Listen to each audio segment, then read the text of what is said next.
Welcome back to Just Giants with Grump and the Cranky Fan, the best damn podcast for the best damn football team. I am your host, the Football Grump. With me, as always, is Mike, the Cranky Fan, and this is the Christmas episode, I guess. Yeah, this is week 6 of my cold, which is flaring on and off again. Now it's back on again, so you can hear it in my voice, so I apologize. But yeah, this is it. This is getting ready. Saturday, big train trip down to Florida. Watch the Giant game with the parents at down there, and a little R&R down in sunny Florida. Need it. I believe since this game is at 4:30, I will be at Christmas at my sister's. So whole family there will be. Game will be on in the background, I think, probably. That's probably for the best. Yeah, I don't think this will be the focal point of my Christmas. I think even if all of my presents are socks, I'd rather be opening presents, right? It beats the cold we're gonna get at 4:30. That's for sure. Yeah. Giants are headed to Lincoln Financial, so they don't have a long ride home for Christmas, thankfully. So they will be visiting the Philadelphia Eagles, who are on a looking for a comeback swing, I think, after getting their ass whooped twice in a row, right? Is it two straight times? Yeah, and they've just been thoroughly unimpressive for the last month or so. Yeah. I mean, I'm not going to go down that route, but I mean, I feel like I've been saying that to people I know all year, that they just – I understand the record. I'm not making a Giants statement when I say they do not look like the team that dominated last year to me. No. Yeah, everything just looks a little off with this team. And, that's – I mean, they lost two coaches, a middle linebacker. Like, they lost significant stuff. And also, when you go to the Super Bowl, too, you have a shorter offseason. I know it's not that much, but – and also all the distractions in an offseason that come with going to the Super Bowl also. So, they're still going to probably be, they have the much easier schedule than Dallas does to win a division. They still have, destiny's in their hands, but they are not the same team that this time last year we were like, uh-oh, this team might be a real Super Bowl contender right now. And they were. Yeah.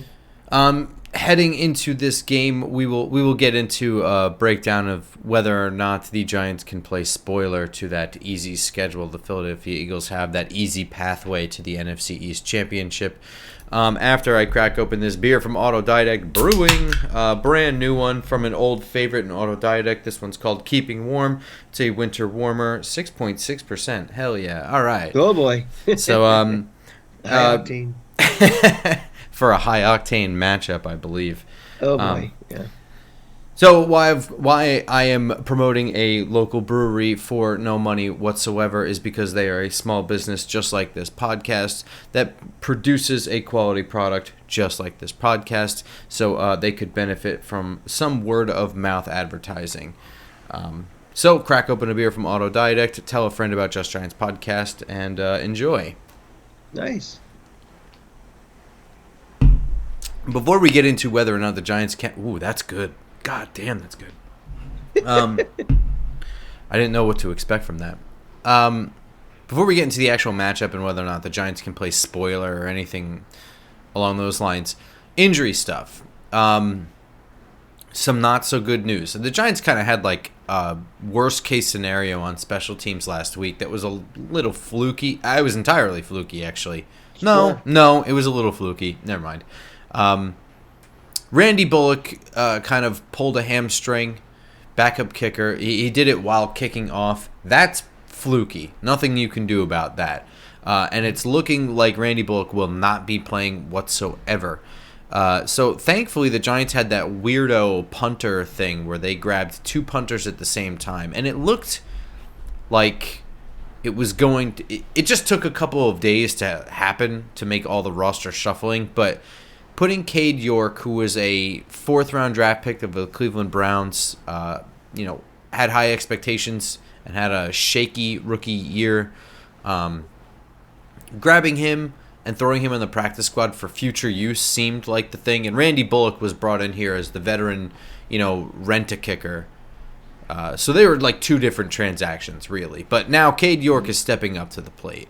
The thing that's not fluky is Jamie Gillen is still limited in practice with the groin injury. Pretty sure that happened when we did some cutesy bullshit with our alignment on a punt play. Yeah, can we just stop with that altogether? Yeah, maybe Honestly, I know for sure we were doing a lot of that shit in the Packers game. I'm pretty sure we did it in the Saints game. I remember it happened on the first drive on 4th and 1. I thought we did something cutesy there, and somebody got free and drilled him in the knee. great. Dexter Lawrence, it's not looking great for him this week either. Hamstring injury, didn't practice again. Other guys that didn't practice, Evan Neal, Lawrence Cager, and Raheem Nunez Roches. I think Xavier McKinney is going to play. He has an illness. He didn't practice. Evan Neal, still not doing anything. Surprising. And otherwise, I don't know. Ashawn Robinson looked limited. A lot of stuff happening in the defensive tackle position. The Giants brought in a defensive tackle for the week. I saw that. I'll go back to Evan Neal for a second. I mean, what's this? Is he out for the year, do we think? Or, I mean, it sounds like a lot of nothing is happening with him. And it's getting late pretty quickly. Yeah, I mean, so he had an ankle injury.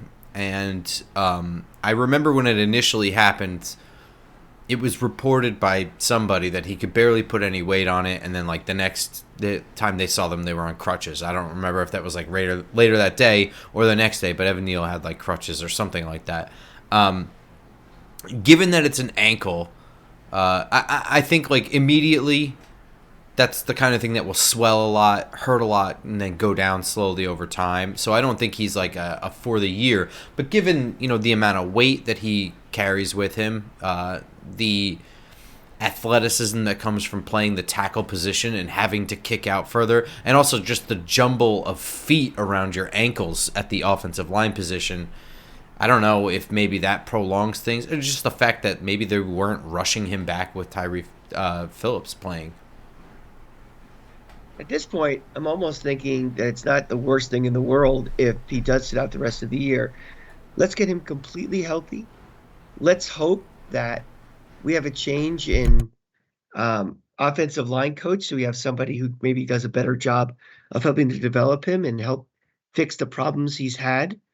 I don't know. I'm not ready to give up on him just yet. I know in the last show we talked about possibly moving him to guard or not, but at this point it seems like bringing him back in to play a couple games, is that going to help him in any of his development, or is it better off just starting over with him next year? And I know my voice sounds like complete shit, so I apologize. No worries. Yeah, I'm not. I mean, financially, it doesn't make sense really to move on from him. He's not like a bad guy or anything like that. So I don't think there's any reason to. And I think with the it's not rookie, a bad contract either. Yeah, I think with the rookie wage scale, I think it's actually the dead hit is higher than the cap hit. So I think it's financially an awful move to move on from him, but you can be out on him in a trade or just on the depth chart. So I understand what you're saying. I'm not out on him either, but it's year 2. And it sucks that he got hurt because he didn't improve right away. It didn't look good. Maybe it looked worse. I'm not entirely sure. But then without playing the full year, it's really impossible to tell where you left off. You know what I mean? So it really sucks that he got hurt. I can deal with the fact that like he wasn't a good tackle in year 2. Like I can work with that idea, but the fact that I don't know where he is at the end of year 2 is where I get stuck. You know what I'm saying? Well, I think the difference between year 1 and year 2, did he actually get better or get worse, is now there's a narrative attached to it. And every little thing he does that's wrong gets magnified more and more. And the perception train just gets bigger and bigger with him. So yeah, and that's like fan perspective, and I totally agree. But I just mean, even for me, like if I'm trying to build a roster and I'm looking at everything objectively, it just sucks dicks to like when you think that over the course from year 1 to year 2 that you made a jump and then it doesn't happen at the start of year 2. fine. You can deal with that. And then, like, you have the whole year to work through things and figure things out. But once you get hurt, we're at the point now where it's like, got to start thinking about how we're moving and shaking next year and who's got to stay, who's got to go, what moves we have to make. And I don't know where he is at the end. You know what I mean? At the beginning, I can deal with that, work around it. But not knowing where we are at the end really sucks. Mm-hmm. So I'm split, actually, from what I half feel the same way you do, where it's like, just get all the way healthy and we'll deal with things. And then the other half is like, these games don't mean anything. So I'd like to see what you do. Especially, I would say, against the Rams. Because I think it's not Philly. But, I don't know. If he's not healthy, it doesn't serve you any good. Yeah. I mean, this late in the year to get him in, he doesn't have any chemistry with anybody else. He hasn't played for a while. That's going to distract a little bit for it. So maybe you just pull the plug for game activities, but keep him, Yeah, I don't know. Like, you said that you weren't out on him. I wouldn't describe myself as out on him, but incredibly frustrated with the situation is how I would just describe myself. And when I said out on him, I meant out on him as being a New York Giant. No, I know what you meant. Yeah, that doesn't mean I'm out on him. That doesn't mean I might be out on him as being a right tackle of the future or a starter or something, but I'm not ready to pull the plug on him as a Giant yet. It's still way too early. Way too early.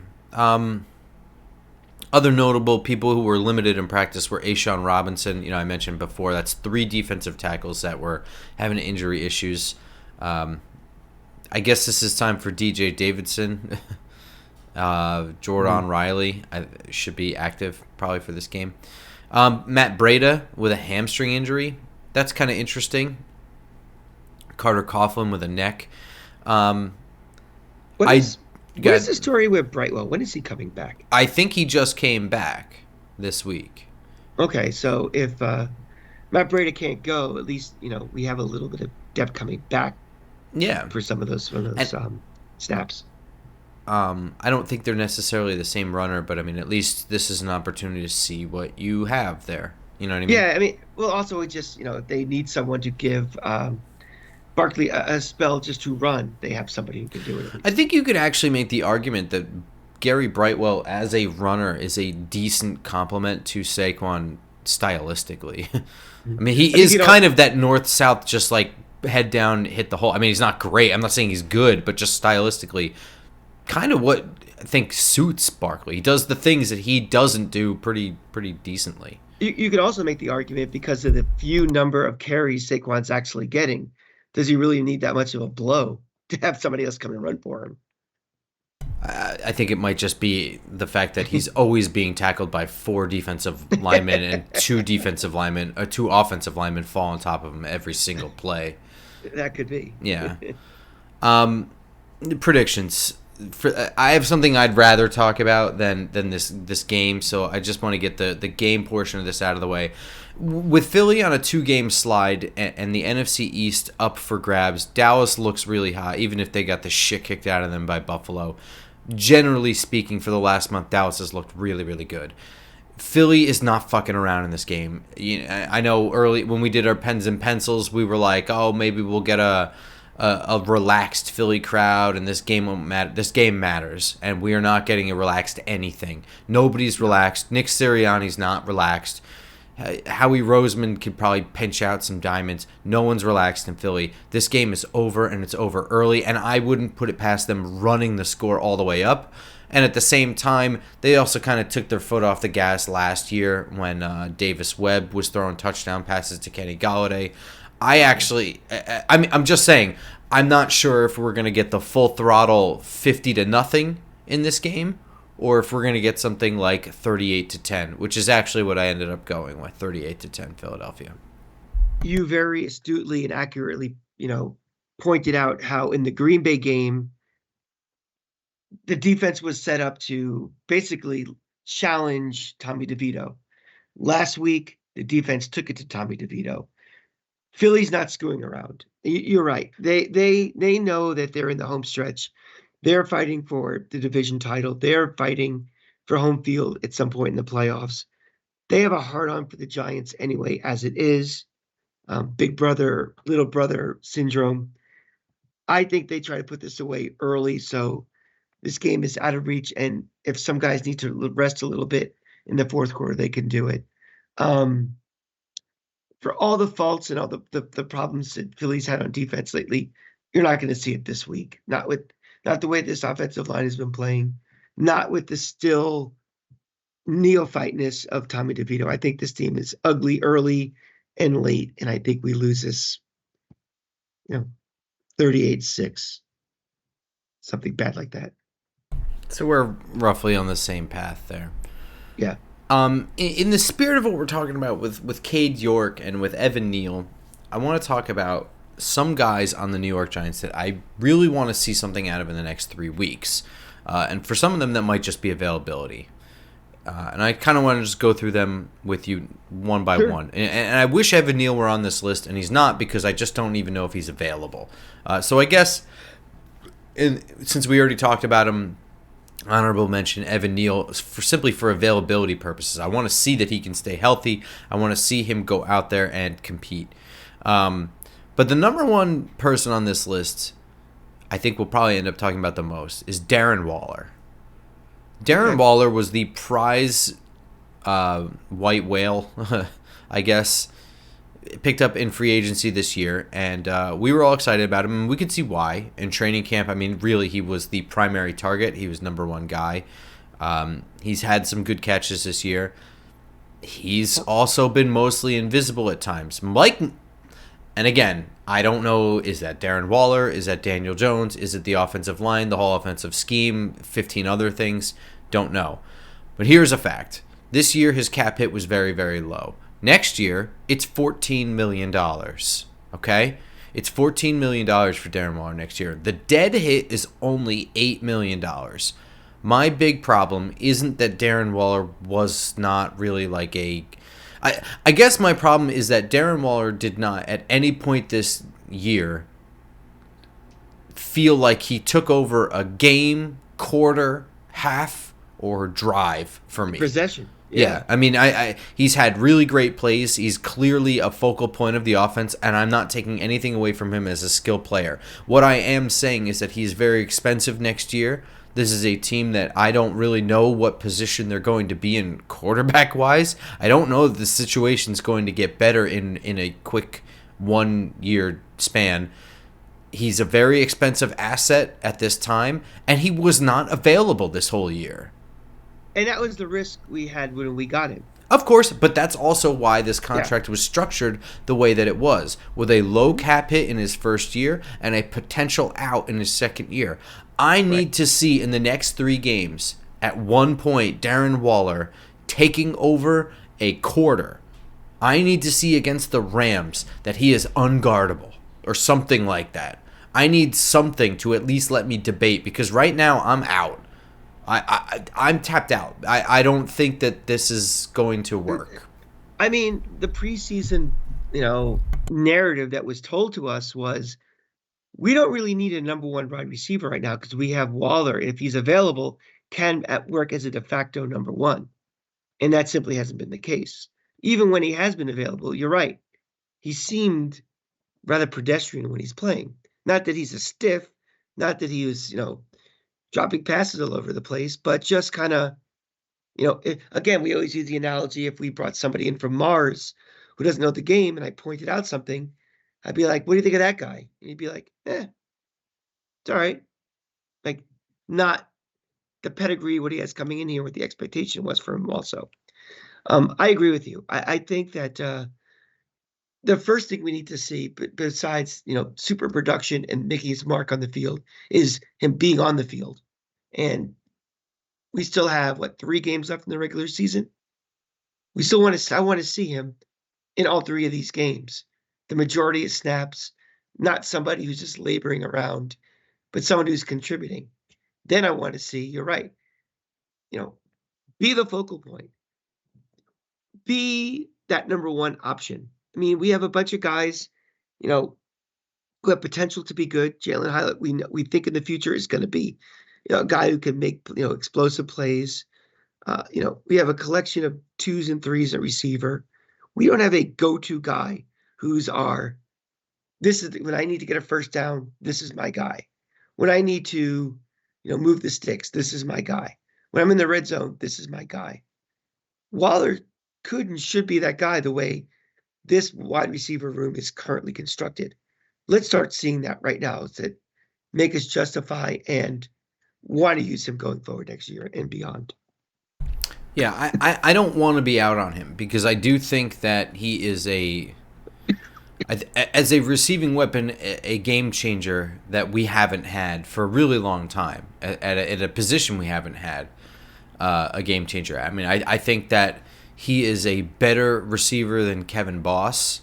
And, I think he's probably, as a receiver, on par with somebody like Jeremy Shockey. Different style guy, clearly. But right. As a receiver, we haven't had a receiver at that position this good since then. Yeah.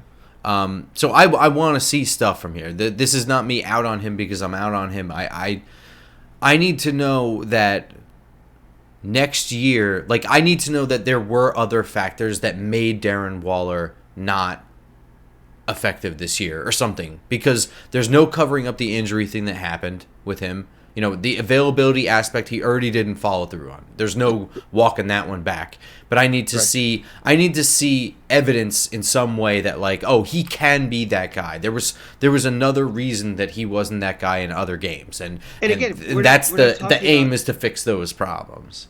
And we're not talking about a situation like with Hyatt where you're relying on an offensive line to give a quarterback time to hit a guy downfield, down in stride, making big plays. He's a tight end. His stuff is get over the middle, get open, cause mismatches with a linebacker, do something to be available to get first downs and stuff. And I say this is simpler things than having guys open downfield, but you got to be able to do that. And that's not as dependent on your quarterback as some of the stuff we're asking for from Hyatt. I've got nothing further on Darren Waller, other than I really, really do want him back next year. I think it makes building the roster a lot easier when you don't have to worry about tight end very much. Oh, agreed. Absolutely. I guess the last thing I'll mention is, in regards to Darren Waller, as it stands today, December 21st, the Giants are picking 6th in the draft. Mm-hmm.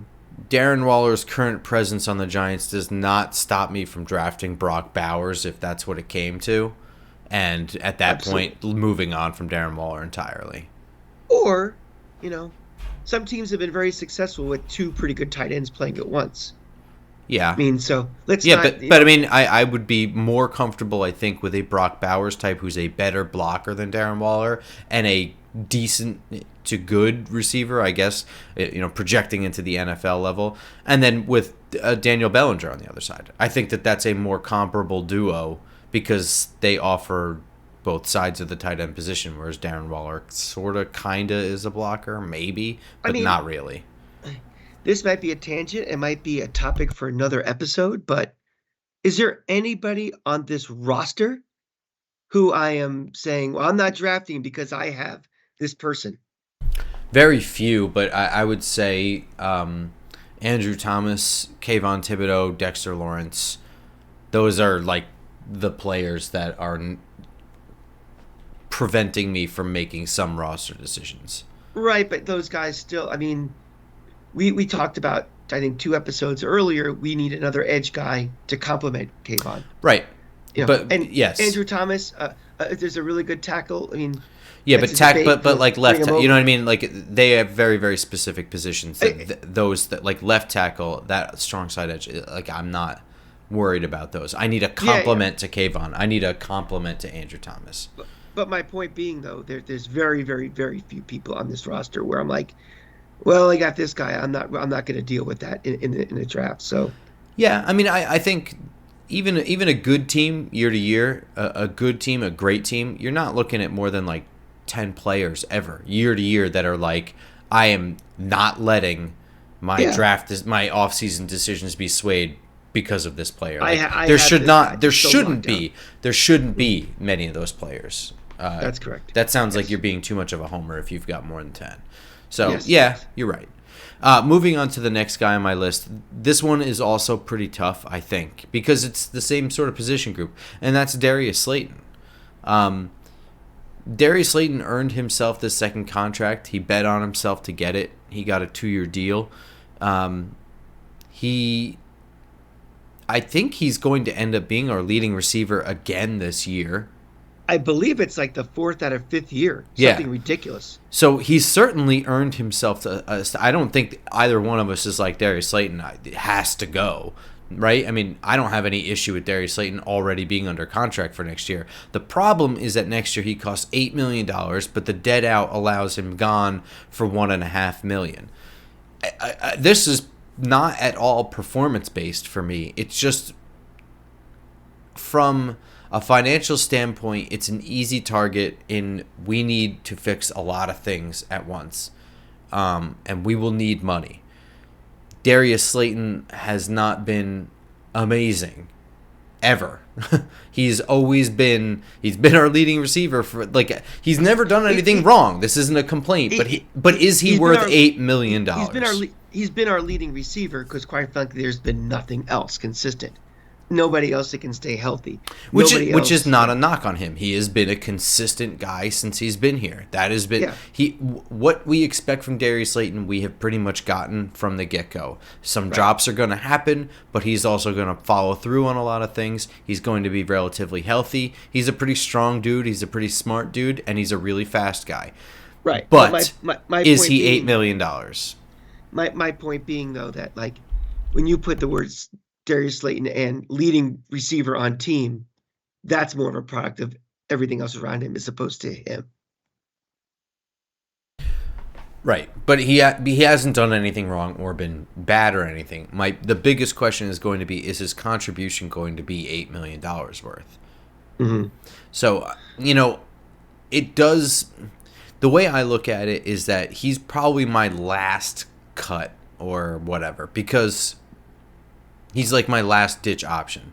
And I say that because I do think that because of his consistency, I think that is evidence that if you improve the rest of the offense, his consistency should rise with the performance of the rest of the offense. So that's the way that I look at it. I look at that $8 million as an investment towards the future, in that I have to fulfill my end of the bargain as a GM to make that second half of that contract worth it, because he's already shown that he can rise to the occasion. That's kind of how I look at it.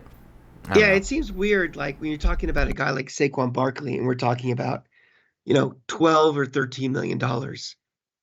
And it's that's going to be the offseason story. I knew you were going to bring this up too, and it's such a shitty. That is the why are running backs undervalued argument. Yeah. When all of a sudden we're talking about Darius Slayton, $8 million. It's and it's not even going to be something. It's going to be oh yeah, well, Darius Slayton's making that, but the headlines are going to be all about Saquon Barkley.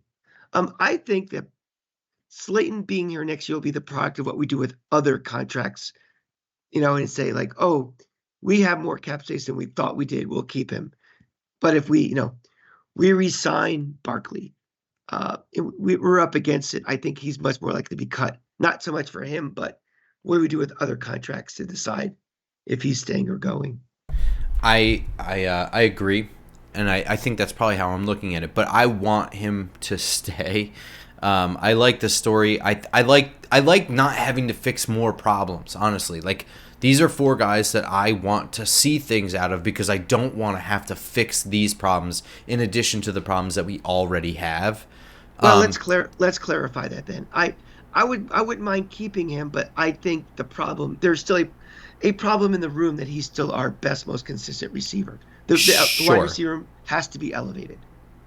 But that doesn't mean throw the baby out with the bathwater. That doesn't mean he's got to go to make it better. We got to elevate around it, so he's not de facto wide receiver 1. Right. So what I really want to see from him, I want to see him in the Eagles game make James Bradbury look silly or something like that. I want, really, everything in my bones tells me I want it to be Darius Slay. But we won't get that, will we? Because No, he's out for the rest of the year. He's with the potential of coming back for the playoffs, I think. I think it's possible. I want to see him make James Bradberry look silly. I want him to make what the league considers a top corner. I want him to dominate in a game against him, and that's what I'm looking for. If he can show me that, I'll say I'm on board for $8 million next year. Let's elevate everything else, and I've seen it. He can do it. That will do for next year. Let's fix the broken shit before we fix the things we can upgrade or whatever. You know what I mean? Play to your contract. Be a wide receiver one. That's all we ask. This one's probably really, really easy, but it is conflicting. Mark Lewinsky. I've been screaming for this guy to be cut since they signed him. The debt out next year, he's on pace to get $7 million. The debt out is $1.5 million. But at the same time, this offensive line sucks, and I know that he doesn't contribute much, but having a body that's a veteran that knows roughly the scheme, you know what I mean? Like, it feels weird to have a shitty position group say that it's bad and that you need to upgrade it, and you're going to dig out people that are already there. It just seems like, I mean, this is probably addition by subtraction. That's the way I'm going to look at it. Yeah, but it's just more and more investment into one spot, and it's just never ending. We got to get it right. I mean, it's the most important spot on this team, I think, and it requires significant investment, and it requires us to get it right. We just haven't been getting it right with guys like him, so just having him there and saying, well, he's here. If he's a marginal guy who contributes marginally on a bad unit, what's the replacement value of replacing and getting at least that? I don't know. I mean, I don't know either, but I mean, at $7 million, that's a very expensive depth piece, but forgetting the money for a moment, I'm looking at simply the amount of things we need to fix. So clearly, right tackle is not looking great. Whether or not Evan Neal's a starter, that's not good enough. We need somebody to push him. Plus, there's no depth. Plus, there's no backup left tackle. Plus, there's no right guard. It's a damn mess. And Ben Bredesen is a free agent, and I have to think that you have to scramble to get him to come back. Otherwise, you have like a left guard situation. So the whole line is a mess with holes that need to be filled. It's just frustrating. I want to say he's already under contract. He's a veteran. At least it's depth. It's one less depth piece we have to get in addition to all the starters and other depth pieces we need to get. This is still easier for me. I want him gone. Addition by subtraction. Just something else. I don't know why I'm having this debate with him. I think, if you're not contributing on a very bad unit, why are you here? Fair enough. It's just that's it. It's simple. It's very daunting to look ahead into the offseason and be like, I have to replace 4 offensive linemen. But guess what? We have to replace 4 offensive linemen. Yep. At least. It's kind of 5. Life's not fair. I mean, that's why we've been trying to stress that this is a rebuild, and it's going to take multi-years, because some of these things are easier fixes and solutions than others. Offensive line was never going to be, we'll just draft this guy and we're good to go. No. There's depth issues on top of starter issues on this offensive line that have to be unwound and fixed, and you can't wave your wand and have it be ready in 1 year. Last one's interesting. Xavier McKinney, contract year. There's really no super talent at the safety position. He's the bona fide starter. Jason Pinnock had to prove his starter spot in the preseason. Yes. We need veterans in the secondary as well. Adoree Jackson is almost certainly gone. We're looking at rookies all over the place, and if not rookies, very, very young veterans. Right. I need to see Xavier McKinney be somebody in these last 3 games that I at least want to bring back. I gotta need him back, because if it weren't for like poor tackling, I would say he's got a bad mouth once in a while when we're doing poorly. When we're doing well, everything seems honky dory. So it's really, I guess what I need to see from him, I need to see him light people up. I need to see him, be the man on the field. I just don't think I'm going to see it. Good. Do you see his future tied to Wink's future? Like, if Wink is here, he may not be here anymore, or vice versa. Or is it just irregardless? Not necessarily, but possibly. Yeah, I mean, it could. I could see that situation. But again, I could see it turning around in the next 3 weeks. Like, silly stuff in the locker room. Like, losing creates a lot of these problems, and I don't think they're going to win much in the next 3 games or anything like that. But a lot of, like, pettiness and bitterness gets built up from losing. And a lot of times it's a really simple conversation that needs to happen. And it just needs the right set of circumstances to, like, they don't have to win a game. Xavier McKinney could get a pick and have the right conversation in the locker room with Wink Martindale afterwards, and whatever their problem is could go away. You know what I mean? So I think, honestly, just playing well can change things like that, and direction of the team, stuff like that. You can clip this because we might bold prediction for next year. Maybe it's not so bold. Brian Dable, Wink Martindale, Xavier McKinney. Only 2 of those will be back next year. So I don't see Wink and him coexisting again next year. I think it's one of these kind of things where Wink and Dable got to get in a room, get this shit straightened out. What's going to happen? And I think one of the negotiating things I think that Wink will bring to the table will be to get the air cleared out, is that he doesn't want him in here anymore. So I don't think he's going to be back. I think that's a really good prediction. I think it's very possible, but I think it just adds a soup, in my opinion, and I think that this is okay. This was always kind of my vision if I were playing chess here. I would move on from Xavier McKinney and get somebody who is a bona fide presence in the middle of the field back there. I don't like that my safety sucks at tackling. I don't think that Xavier McKinney is bad. I think that he's a smart guy. I think that he's a good safety. I don't think he's a great safety. I think that he's got issues. But like, me personally, the issues that he has don't jive with me. If he had like coverage issues, I could maybe get around it, or is like, he's a bad blitzer or something like that, whatever. But like, not being able to tackle well as a safety, like, I want that dude. I like Sean Taylor. You know what I mean? Like, that's my safety. I want people lit up from the safety. I want no one getting past him. And I want people afraid to run across the middle of the field. Especially when you got young guys all around you in the secondary, too. You need a rock. You need someone where, something, if I get loose and I can get past Deontay Banks or something, this guy's going to come over and knock this shit out of me. It would just be nice to have, like, a playmaker back there. I'm not saying Xavier McKinney isn't good or whatever, but just, like, a feared presence back there. I would like that. Playmaker doesn't necessarily mean has to have 7 interceptions. A playmaker is some guy that knocks your feelings out if you have to. Sure. Yeah. Yeah, so those are the kinds of things that I'm going to be honing in on. I'm going to be watching a lot of the younger players. I'm interested to see if Jordan Riley gets a ton of playing time in this game with all the defensive tackle injuries. That's the kind of stuff I'm going to be looking at. I'm not really looking at the outcomes of these games.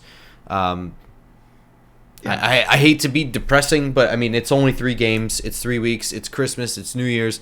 It's the week after. You can get excited for playoffs. I mean, like, really, this is the home stretch right now. So a lot of teams are out of playoff contention, pretty much. Yeah, I think if you're a Giant fan, you're kind of a realist. I think you got a second lease on life with a couple of wins with Tommy DeVito and stuff, where none of us expected any of that. We all thought our season was over, before Thanksgiving, and we got a little bit of a respite. We got a December to enjoy some football again, but this season was going to head this way as soon as Andrew Thomas got hurt and as soon as Daniel Jones got hurt.